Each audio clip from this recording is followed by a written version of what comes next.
On November 1st, 1993, the small community of Middletown, Connecticut, was shaken when it learned of a brutal massacre. 2 people were beaten, shot, and mercilessly stabbed in the kitchen of their own home. As the truth came to light, the case took on an even more mysterious air. And before we get started, be kind enough to support my channel. Subscribe to the channel, like the video, and stay active. It will help a lot. I will be very grateful to you for that. Let's get started. Patricia Lynn was born on October 20th, 1950, to Arthur and Ruth Vanderkamp. She was one of 7 children. Their large, close-knit family lived in a small town in a rural area near the Vermont border. Her father, Arthur, passed away when Lynn was only 6 years old. Thanks to the warm and friendly atmosphere in the family, they managed to overcome this devastating loss. Soon after graduating high school at the age of 19, Lynn married Robert Howard Steller, known to everyone as Bob. They met in school. Bob, who was 22, was a couple of years ahead of Lynn, but the young couple began dating after Steller graduated high school. In May 1973, Lynn and Bob welcomed their first child. When the child grew older, the couple moved to the resort town of Old Orchard Beach in southwestern Maine. In February 1981, their family was struck by a terrible tragedy. Their 7-year-old son was hit by a school bus while crossing the street. This heart-wrenching incident happened right before his mother's eyes. The pain and grief of the boy's parents were indescribable. No one should have to bury their child. The devastating loss profoundly affected Lynn. The grieving mother began drinking heavily to drown her sorrow in alcohol. However, alcohol could not bring her son back. It only made things worse. Over time, Lynn found the strength to start her journey to sobriety. She even began attending Alcoholics Anonymous meetings. Exactly 2 years after the loss of their first child, the Stellers had another chance to become a happy family. In February 1983, their second son, Matthew Colin, was born. Of course, he could not replace the son they lost, but he undoubtedly became a light that brightened the life of his grief-stricken mother. Unfortunately, by that time, the relationship between the spouses had already deteriorated, and soon Lynn and Bob's marriage fell apart. They continued to communicate and co-parent their child until Bob remarried. When Matthew turned 7, Lynn made the important decision to move to Middletown, Connecticut. Her son stayed with Bob and his wife. The boy was in school, and his parents did not want to subject him to additional stress. Moreover, the environment at his father's home was more stable, so Lynn decided to settle into her new place before bringing her son to live with her. She remained actively involved in Matthew's life. The 2 cities were about 3.5 hours apart by car, and the mother planned to see her child often. Soon after the move, 39-year-old Lynn got a job as a mechanic in the maintenance department at Wesleyan University, one of America's most prestigious private universities. Despite being far from her family, Steller considered Middletown the perfect place for a fresh start. The town had about 43,000 residents. It had a relaxed atmosphere. The demographic diversity was well suited for a lively college town, which also boasted a low crime rate. The university where Lynn worked had a reputation as one of the best liberal arts colleges in New England, a region in the northeastern United States. Nearly 4,000 students studied there. To distract herself from dark thoughts, Lynn took up furniture restoration, upholstery, and woodworking in her spare time. It was while working on one such order that she met 24-year-old Gina Coxia. Gina became Lynn's first close friend in Connecticut. It started with casual conversation. They quickly hit it off, exchanged phone numbers, and kept in touch from a distance. Soon, the girls began communicating like close friends. Their bond grew so strong that at some point, they both realized there might be something much deeper than just friendship. Eventually, a passionate romance sparked.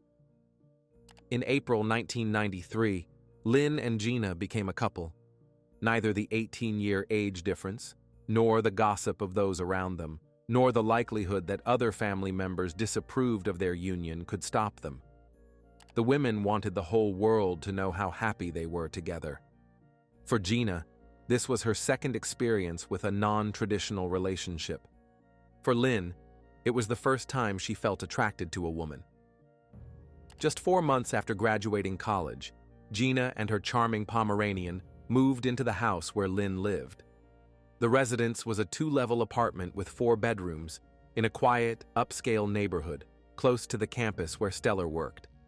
The woman rented this apartment from one of the college's employees. Later, Lynn and Gina's company was joined by another person. This was Stellar's nephew, 25-year-old Ronald Howard King, or Ronnie, as his loved ones called him. Ronnie was born in September 1967. As a child, he was very close to Lynn's first son, who died under the wheels of the bus. Now, for her second son, Matthew, Ronald became a true role model. King was a good guy, handsome, modest, and very calm. He always treated his family and loved ones with great care. By the time Ronnie moved into Lynn and Gina's home, he was dedicating many hours to wrestling training, as he was preparing to become a professional wrestler. After moving to Middletown, the young man worked odd jobs at various local restaurants until his aunt got him a position in the maintenance department at Wesleyan University, where she worked. Lynn and Gina often invited friends to their home, and they were valued in the community for their hard work and kindness. Colleagues spoke of them only positively. When a fire broke out in the campus dormitory and several affected students were left literally on the street, the women, without hesitation, offered their apartment as temporary housing. Life in the house could certainly be called happy. Gina and Ronnie, being close in age, got along wonderfully. Matthew spent almost the entire summer with his mother in Connecticut and returned to his father in Maine only in the fall. Everything was going perfectly until one day a horrific tragedy struck.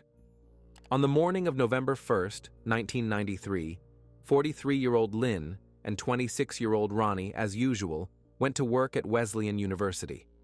Before leaving, Stellar, as was her habit, deleted old messages from the home answering machine to avoid missing anything important while they were away. That day, Gina, leaving for work, put her little dog in a crate and, as usual, checked all the windows and doors of the house to make sure they were securely locked. It was the day after Halloween, so there was still a hint of the eerie atmosphere from the previous night in the air. But what happened next turned this day into a true nightmare. Around 5:30 p.m., Gina returned home and saw Lynn's car parked in the garage. That meant Lynn and Ronnie should already be home, as their shift had ended almost 2 hours earlier. However, the rooms were unusually quiet and no lights were on. Gina called out to her loved ones by name, but there was no response. The woman made her way to the kitchen in the dark and suddenly tripped over something on the floor. When she finally turned on the light, a horrifying scene appeared before her. There was blood everywhere, or something that looked very much like it. At first, Gina thought Lynn and Ronnie had decided to prank her, being late with their Halloween jokes. They were lying face down on the floor in a red puddle. Both were still in their coats and work uniforms. At first, Gina couldn't understand what was bothering her about the scene until her gaze settled on the fabric of Lynn's coat, torn into several pieces. A chill ran down her spine. With each second, it seemed less and less like a joke. Her friend was unlikely to ruin her clothes for a silly prank. A wave of fear washed over Gina. Only now did the full horror of the situation hit her. Before her lay the bodies of 2 of her closest friends. The young woman began to scream, but her voice broke. She rushed to Lynn and started shaking her, demanding that she stop scaring her. Then she turned to Ronnie. Gina still couldn't accept the fact that she was in a house with 2 dead people. It just couldn't be true. When her eyes began to take in the rest of the kitchen, she saw that the blood wasn't only on the floor. The walls, table, and kitchen cabinets were also splattered with red. Trying to look at the situation through a detective's eyes, Gina noticed that Lynn and Ronnie had been ambushed as soon as they entered the house. They didn't even have time to change out of their work clothes. On the floor near the bodies lay a knife with a long blade, covered in blood up to the handle. Nearby were shards of a ceramic vase and broken glass lamps. Gina tried desperately to understand what had happened. The woman rushed to the phone to call 911, but something was wrong with the device. In a complete panic, she ran outside and headed to the neighbor's house. Soon, law enforcement officers arrived. Upon learning what had happened, they called for backup and tried to secure the crime scene. Approaching the house, they noticed blood splattered even on the front door and the staircase to the second floor, located right in front of the kitchen. Lynn and Ronnie had been dead for nearly 2 hours, judging by the condition of their bodies. While the officers waited for the experts to arrive, they stood in the kitchen near the bodies, wondering who could have committed such a horrific attack. The house was completely silent. Suddenly, a click sounded. An electronic voice ominously announced that the phone's memory was full. It was the answering machine on the kitchen counter. It was like a message from beyond. The arriving experts discovered that the phone line in the house had been cut. Several knives were missing from the wooden stand in the kitchen. Bullet casings were also found on the floor. One of the knives lay next to a Halloween candy bowl. Another was on the floor, and a third knife was left on the living room table. All of them were stained with something resembling blood. Judging by the various drops leading outside, the perpetrator had also been injured during this brutal attack. The trail ended near the road. It's possible that a car was waiting for the assailant, helping them escape the crime scene. Based on this theory, law enforcement alerted all hospitals in the state to contact the police if anyone sought medical attention for knife wounds. A sample of the suspected perpetrator's blood was taken for analysis, but it's worth noting that this was 1993, when DNA databases were practically non-existent. For this reason, investigators had to rely on other evidence and witness statements. While the labs worked on the evidence, detectives interviewed neighbors. Since nothing was stolen from the house, a botched burglary was immediately ruled out as a motive. However, none of the residents of nearby houses heard or saw anything. No gunshots, no screams, no injured person. There were no suspects in the case, except for Gina Cochia, who had discovered the bodies. First, when the authorities arrived at the scene, the woman herself was covered in blood. Second, she mentioned that she had locked her dog in a crate before leaving that morning. This wasn't unusual, but her precautions slightly alarmed the detectives. Gina insisted to the police that she had been at work all day, but her alibi still needed verification. Cochia's clothes and car were seized for forensic examination, and she was suspected of attacking Lynn and Ronnie. Detectives, learning about the relationships in the Stellar household, hypothesized that a love triangle might have formed among the three. Gina and Ronnie, who were almost the same age, could have started a secret romance behind Lynn's back. When the woman found out, a scandal could have erupted among the lovers, ending in tragedy. It was still unclear who attacked first, but the investigators were trying to figure it out as quickly as possible. The detectives working on the case analyzed the evidence and crime scene details and concluded that more than one person must have been involved in the attack. To overpower two victims, including Ronnie, who was a wrestler, would have required either additional strength or incredible speed. The attack, it seemed, took place in the kitchen. This was confirmed by the blood splattered on the walls and furniture. The rest of the rooms were untouched. 10 different fingerprints were found at the scene, but no traces of the attacker were left on the knives or the broken lamp. A bloody shoe print from an unknown person was also found on the floor. The shoe size didn't match any of the house's residents. In addition to the broken lamp, shards of a clay vase were scattered on the kitchen floor. On November 2, 1993, after the police informed Lynn and Ronnie's family of the tragic news, they arrived in Middletown to meet with the investigators. The relatives, having lost 2 family members at once, were deeply shaken and overwhelmed with grief. They unanimously claimed that neither Ronnie nor Lynn had any enemies or ill-wishers. Some immediately suspected Gina. Apparently, they had never come to terms with the fact that Lynn had started a relationship with a woman. Fortunately for Gina, the police ruled her out as a suspect after verifying her alibi. They had no evidence linking her to the crime. Patricia was released. It was a very difficult time for her. She mourned the loss of her beloved partner and roommate, with whom she got along so well. At the same time, people considered her guilty of their deaths. The young woman could no longer stay in the house where the tragedy occurred and hurried back to her family in another state. The autopsy revealed that Ronnie King had been shot. The young man received 3 shots to the chest and abdomen, after which he was stabbed 6 times. Additionally, he had been struck on the head with a heavy blunt object, likely the clay vase. Lynn Steller received 14 stab wounds to her face, neck, chest, and back. Some of the injuries were inflicted while the woman was already on the floor. There was also a mark on her head from a blow with a heavy object. It was likely caused by the lamp. Before that, Lynn had been shot several times, leaving her with virtually no chance of survival.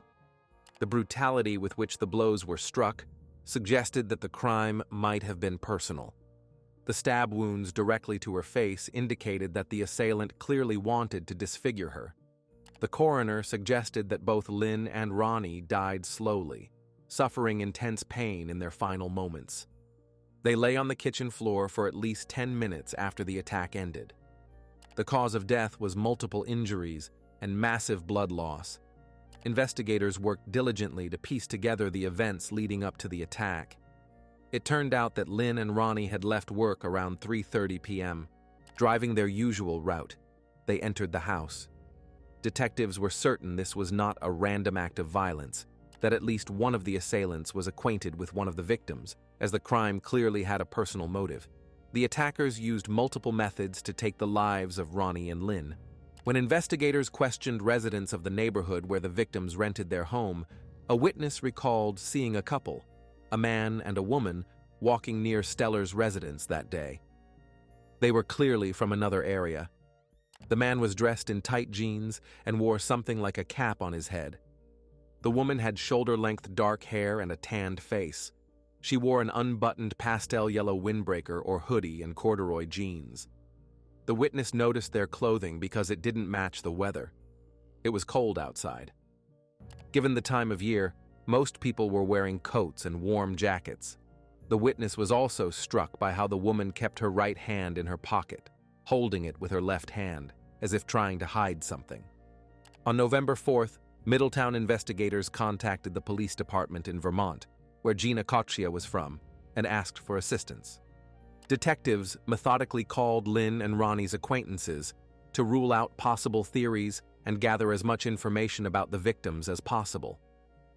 In the house where the tragedy occurred, one of the detectives found Steller's personal notebook with phone numbers and addresses. In the contact list on the last page, there was a name, Janet, and a phone number, clearly written in haste. Next to it was a Vermont phone number. State authorities were able to determine who it belonged to. The number was registered to 47-year-old Janet Griffin, a friend of Gina Patricia. When the police visited her to ask some questions, the woman was very surprised. She explained that she had met Lynn through Gina when they hung out together. Janet was completely bewildered. She knew her friend was very happy with Steller but had no idea who might want to harm them. At the time, Griffin was doing everything she could to provide emotional support to Gina. However, she didn't know Lynn very well, so she couldn't provide any information. Still, the detectives needed to rule out every person in Lynn's phone book, so they asked Janet about her whereabouts on November 1st, 1993. Griffin said she worked as a senior housekeeper at an exclusive ski resort, but that day was her day off, so she went shopping with her colleague, Gordon Fruin.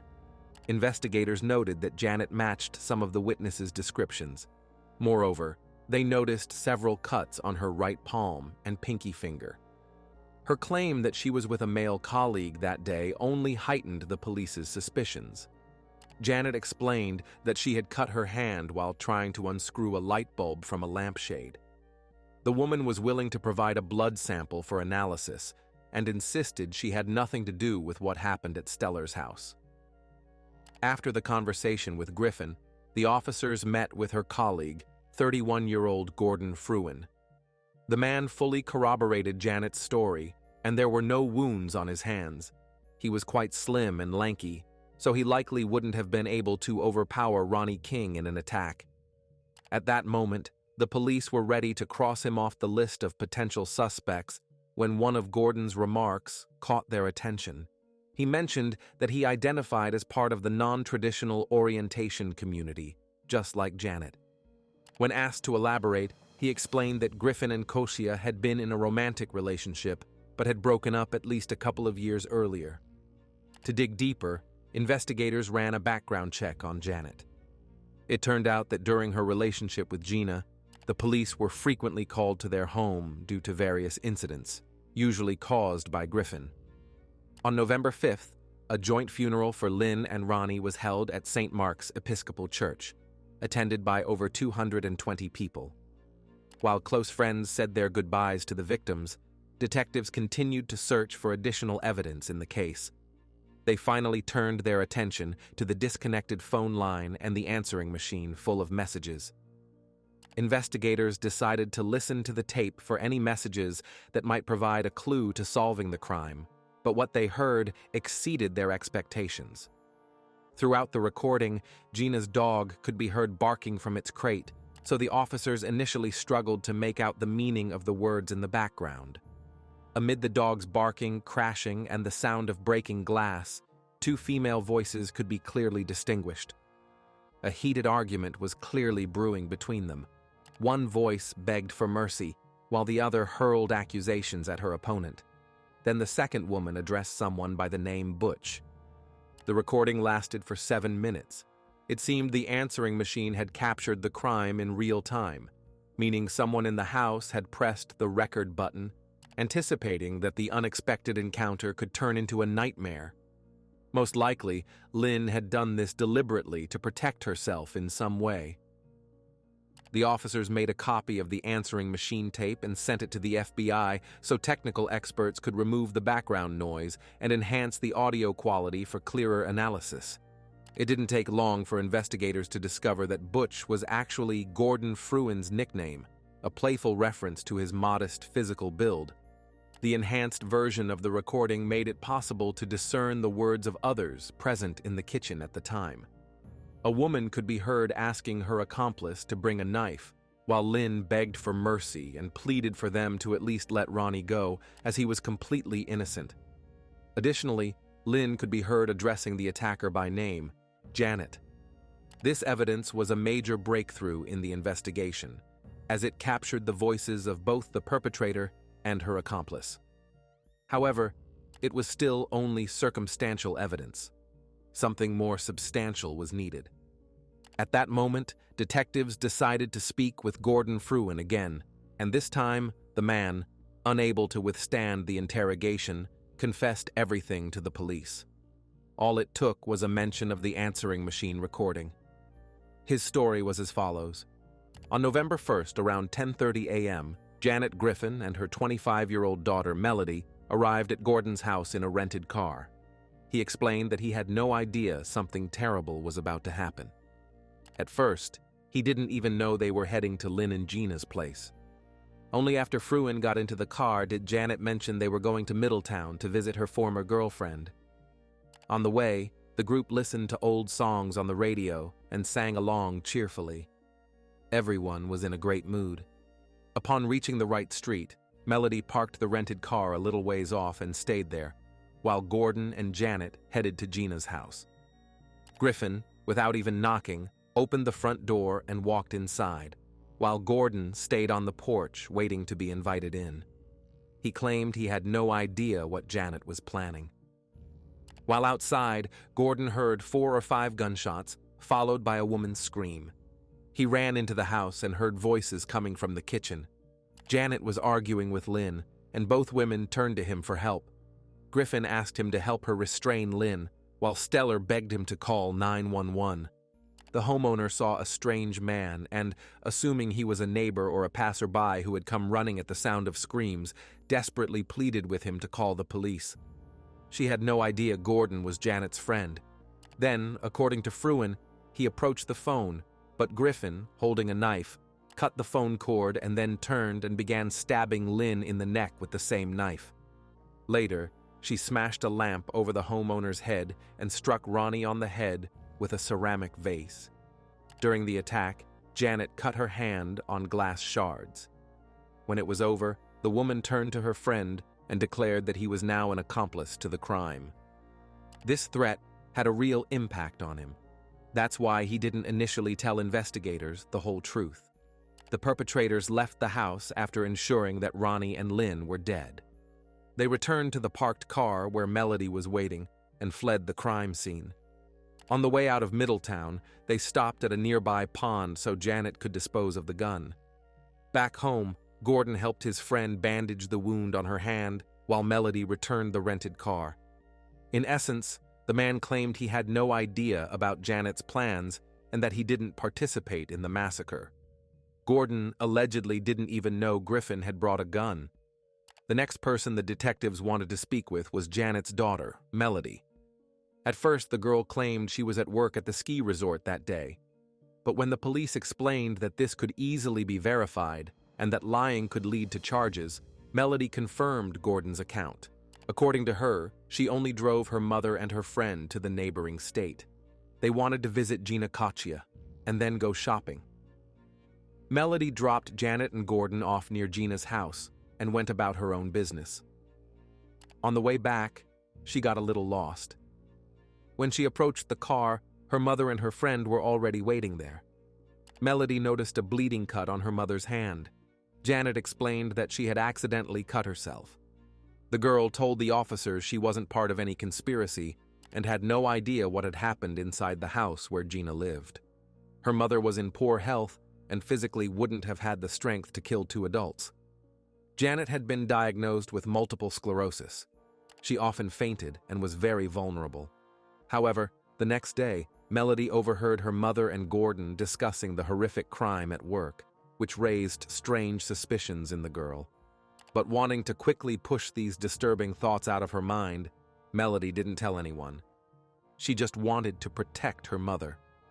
By now, the police had enough evidence to arrest Janet and charge her with the massacre.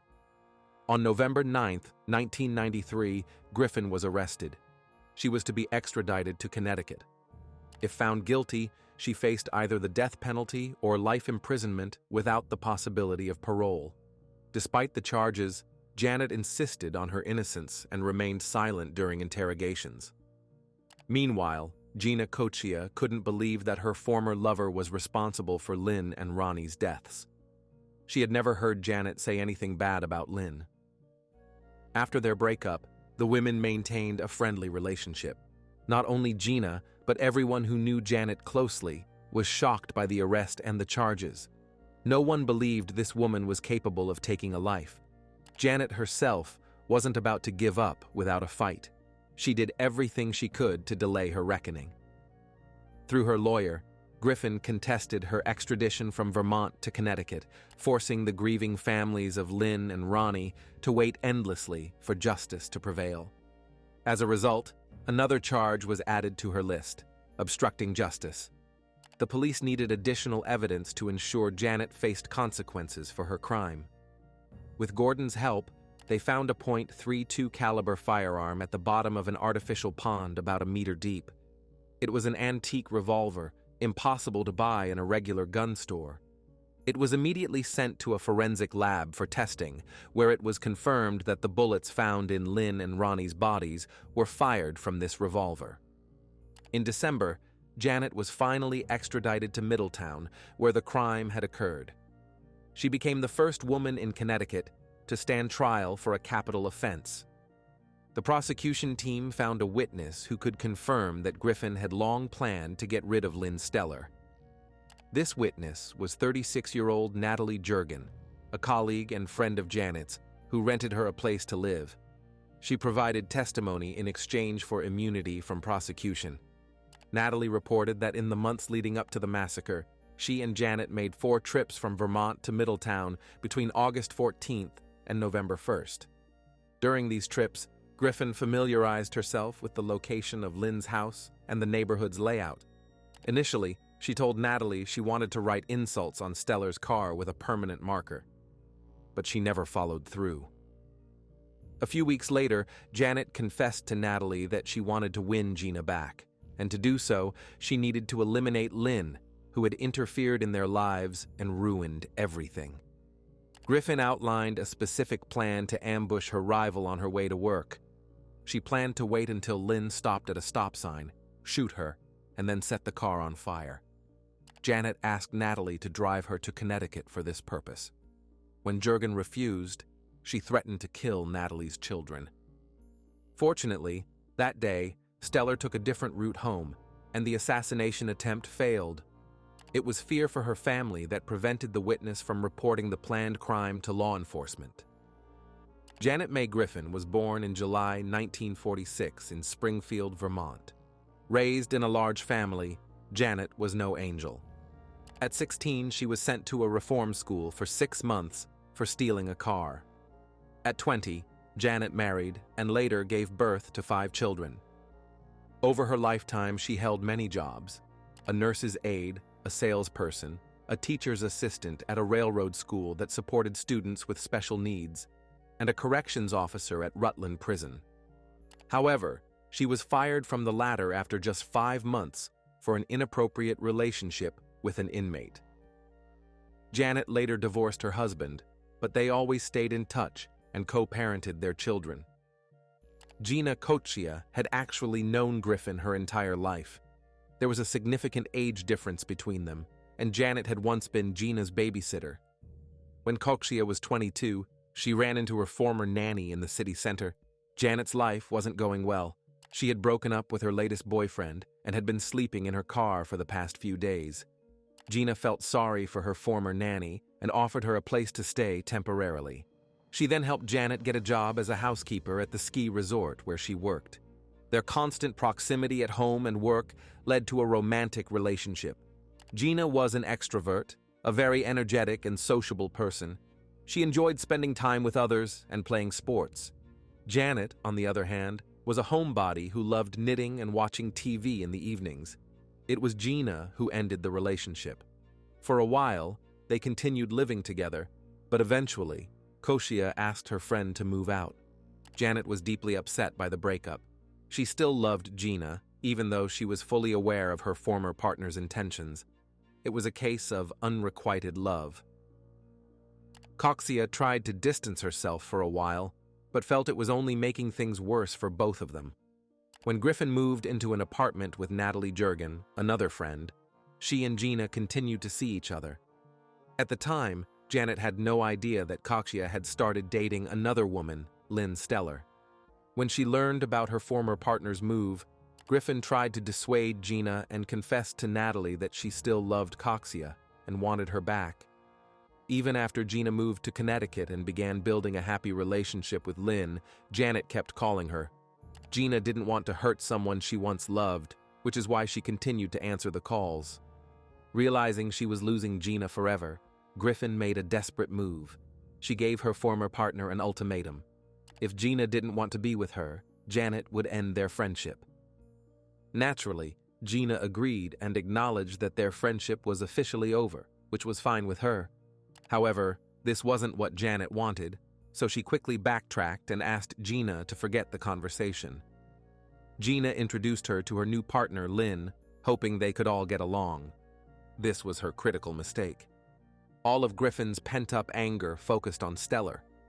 She considered her a homewrecker, though that wasn't the case. She cursed her and wished her dead. On October 4th, about a month before the massacre, Janet and her daughter Melody made an unplanned trip to Connecticut. They showed up at Gina's house unannounced. Gina had no choice but to pretend she was happy about the unexpected visit from her former friend. Janet and Lynn got along fine despite their differences. Gina tried to smooth things over by sharing a slightly awkward but funny story. Recently, she had forgotten her house keys. Not wanting to wait outside for Lynn and Ronnie to return, she climbed through the doggy door. Gina laughed as she recounted squeezing through the opening meant for the dog. She didn't know that a sinister idea was already forming in Janet's mind. Having gathered the necessary evidence for an arrest on May 20th, 1994, the police detained Gordon Fruin. Realizing he couldn't escape accountability for his actions, the man revealed additional information to investigators. He said Janet had forced him to climb through the doggy door and unlock the house from the inside. She threatened to shoot him if he refused. From the statements provided by Gordon, Natalie, and Melody, detectives pieced together a likely sequence of events. Driven by jealousy, Janet was determined to win Gina back at any cost, even resorting to crime. Gordon squeezed through the door's dog flap. Then he and Janet hid inside, waiting for Lynn's return. They didn't know Ronnie would come with her. The young man's arrival wasn't part of Griffin's plan. He was simply in the wrong place at the wrong time. He became a victim of someone else's love triangle. Stellar and her nephew returned from work. After parking the car in the garage, they entered the house through the side door leading to the kitchen. Janet didn't hesitate. As soon as she heard footsteps, she started shooting. The first bullet hit Ronnie King, bringing him down instantly, and a struggle broke out between the two rivals. Despite her gunshot wounds, Lynn wasn't about to give up easily and fought back until the end. She had a 10-year-old son she lived for. She was also responsible for her nephew, though he was already an adult. Stellar pleaded for their lives, begging not to harm them, but Janet was unrelenting. After firing all her bullets, she grabbed a knife. Then she smashed a lamp and a ceramic vase over the victims' heads. The woman left Lynn and Ronnie no chance. In 1996, after lengthy deliberations, the jury found Janet guilty of the double murder. Although her crimes carried the death penalty, the court showed leniency and sentenced Griffin to life imprisonment without the possibility of parole. Janet had no prior convictions. Her family and friends knew her as a loving, devoted mother and grandmother. She coached a softball team, was active, participated in Girl Scout activities, and volunteered at the fire department. Due to multiple sclerosis, Griffin's health deteriorated after her arrest, to the point that she had to attend court hearings in a wheelchair. Gordon Fruin tearfully told the court how he was paralyzed with fear at the crime scene. He was genuinely afraid of his ruthless friend, so he followed all her instructions. Since it wasn't confirmed that he actively participated in the massacre, Gordon was convicted of aiding and abetting and sentenced to 30 years in prison. But he was not destined to be released. Gordon Fruin died in December 2020 at the age of 59.